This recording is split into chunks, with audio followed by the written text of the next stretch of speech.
আসসালামু আলাইকুম ওৰহমতুল্লাহি ওবাৰকাতু। হেল্ল' বন্ধুসকল, আকৌ এবাৰ আপোনালোক সকলোকক এইম অফ লাইফ চেনেললৈ স্বাগতম জনাইছোঁ। গতিকে আজি আমি এই ভিডিঅ'ত কুৰবানীৰ বিষয়ে কিছু সংক্ষেপ আলোচনা কৰিম যে কুৰবানী আমি কিয় পালন কৰোঁ বা কুৰবানী পালন কৰাৰ ৰহস্য কি। গতিকে আহক সময় নষ্ট নকৰি আমি আৰম্ভ কৰোঁ। যেনেকুৱা আমি জানো যে কুৰবানী যিটো নেকি আমি হজৰত ইব্ৰাহিম আলাইহিছ সালামৰ সুন্নত বুলি আমি জানো। যেতিয়া আল্লাহ তাআলাই হজৰত ইব্ৰাহিম আলাইহিছ সালামক তেখেতৰ অতি আপোন বা অতি প্ৰিয় বস্তু কি আল্লাহৰ ৰাস্তাত আল্লাহৰ নামত কুৰবানী কৰিবলৈ অৰ্ডাৰ দিছে বা আদেশ কৰিছে, তেতিয়া হজৰত ইব্ৰাহিম আলাইহিছ সালামে 2-3টা মান উট কুৰবানী কৰিছিল। কিন্তু হজৰত ইব্ৰাহিম আলাইহিছ সালামৰ এই কুৰবানীৰ ফলত আল্লাহ তাআলাই কি কৰিছিল, সন্তুষ্ট হোৱা নাছিল। আকৌ এবাৰ সপোনত দেখাইছিল যে তুমি কি কৰা, তোমাৰ সকলোতকৈ প্ৰিয় বস্তু যিটো তাক তুমি কুৰবানী কৰা। হজৰত ইব্ৰাহিম আলাইহিছ সালাম অতি চিন্তিত হৈ পৰিছিল যে মোৰ সকলোতকৈ প্ৰিয় বস্তু কি। তেতিয়া তেখেতে কি কৰিছিল, ইয়াৰ পিছত 2টা নহয় বৰং 10টা উট কুৰবানী কৰি দিছিল। কিন্তু তথাপিও আল্লাহ তাআলাই তেখেতৰ কুৰবানী কবুল কৰা নাছিল। এই ঘটনা হোৱাৰ পিছতে হজৰত ইব্ৰাহিম আলাইহিছ সালাম আৰু বেছি চিন্তিত হৈ পৰিছিল যে আল্লাহৰ আদেশ মতে মই কুৰবানী কৰিলো, কিন্তু আল্লাহ তাআলাই মোৰ কুৰবানী কবুল নকৰিলে। ইয়াৰ কাৰণ কি? আকৌ এবাৰ হজৰত ইব্ৰাহিম আলাইহিছ সালামক আল্লাহ তাআলাই কি কৰিলে, সপোন দেখালে যে তুমি তোমাৰ সকলোতকৈ এই পৃথিৱীত সকলোতকৈ প্ৰিয় বস্তু যিটো তাক তুমি কুৰবানী কৰা। তেতিয়া হজৰত ইব্ৰাহিম আলাইহিছ সালাম বুজি পালে যে এই পৃথিৱীত মোৰ সকলোতকৈ প্ৰিয় বস্তু সেইটো হ'ল মোৰ সন্তান বা মোৰ ল'ৰা হজৰত ইছমাইল আলাইহিছ সালাম। তেখেতেই হ'ল সকলোতকৈ এই পৃথিৱীৰ মোৰ সকলোতকৈ প্ৰিয় বা উত্তম মানুহ মোৰ ওচৰত। এই আদেশ যেতিয়া হজৰত ইব্ৰাহিম আলাইহিছ সালামে বুজি পালে, তেতিয়া খুব চিন্তিত হৈ পৰিছিল। কিন্তু তথাপিও আল্লাহৰ আদেশ যাৰ বাবে তেখেতে কি কৰিছিল, এই আদেশটো পালন কৰাৰ বাবে তেখেতে ৰাজি বা সন্তুষ্টি হৈ পৰিছিল। গতিকে যেতিয়া হজৰত ইছমাইল আলাইহিছ সালামৰ কুৰবানীৰ কাৰণে তেখেতে প্ৰস্তুত কৰি আছিল, সেই সময়ত তেখেতৰ ঘৈণীয়েক হজৰত হাজিৰা আলাইহিছ সালামক কি কৰিছিল, তেখেতে আদেশ কৰিছিল যে তুমি আমাৰ সন্তান হজৰত ইছমাইল আলাইহিছ সালামক তুমি তৈয়াৰ কৰি দিয়া, আমি তেওঁক লৈ কিবা এজন মানুহৰ ঘৰত আলহীৰ ঘৰত আমি দাৱত খাবলৈ যাম।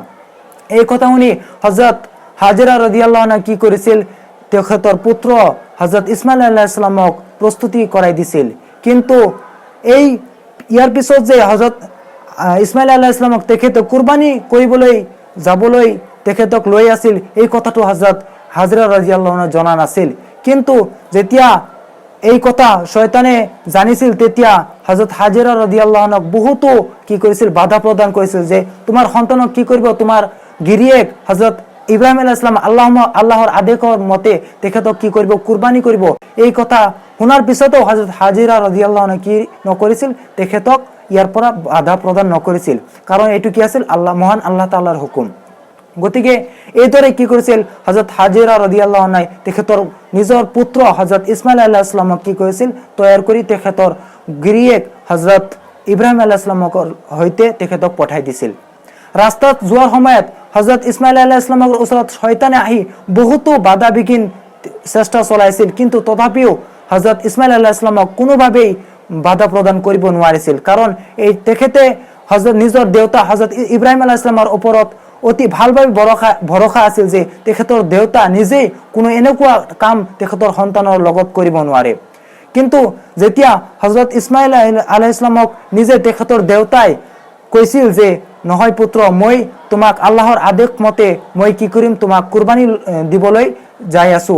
এই কথা শুনাৰ পিছতে তেতিয়া হজৰত ইছমাইল আলাইহিছ সালামে নিজৰ দেউতাক সুধিছিল যে হে আব্বা বা হে দেউতা, সঁচাকৈ আপুনি আল্লাহৰ আদেশৰ কাৰণে মোক আপুনি কুৰবানী কৰিবলৈ লৈ যাই আছে নেকি? তেতিয়া হজৰত ইব্ৰাহিম আলাইহিছ সালামে উত্তৰ দিছিল যে হয় পুত্ৰ, মই তোমাক আল্লাহৰ আদেশৰ কাৰণে তোমাক আল্লাহৰ ৰাস্তাত কুৰবানী কৰিবলৈ লৈ যাই আছো।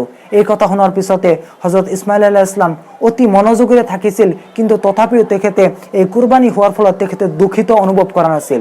গতিকে যেতিয়া সম্পূৰ্ণভাৱে প্ৰস্তুতি হৈ পৰিছিল, তেখেতক লৈ হজৰত ইব্ৰাহিম আলাইহিছ সালামে গৈ আছিল আৰু ৰাস্তাত বহুতো বাৰ শয়তানে তেখেতক কি কৰিছিল, বাধা প্ৰদান কৰিছিল, কিন্তু তথাপিও কোনো কাম হোৱা নাছিল।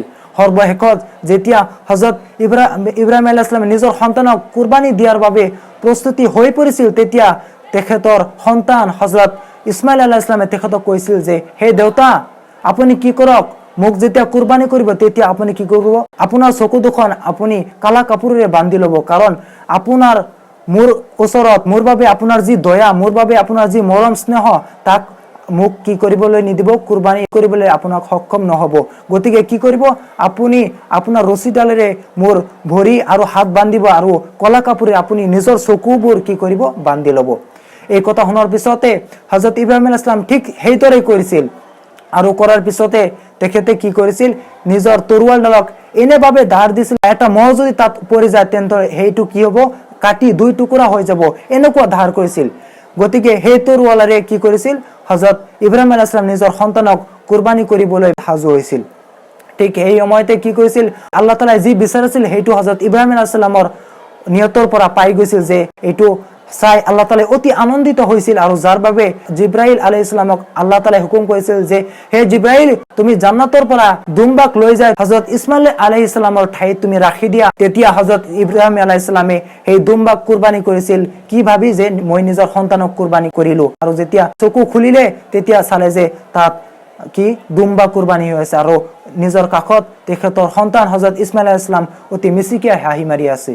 গতিকে এইখিনি আছিল কুৰবানীৰ বিশেষত্ব বা কুৰবানীৰ যিখিনি ৰহস্যমূলক কাহিনী, এইখিনি আছিল। তাৰ পিছৰ পৰাই আমি আমাৰ সমাজত বা আমাৰ ইছলাম ধৰ্মাৱলীত কি কৰোঁ, আমি চাৰিঠেঙীয়া জন্তুক কুৰবানী কৰোঁ।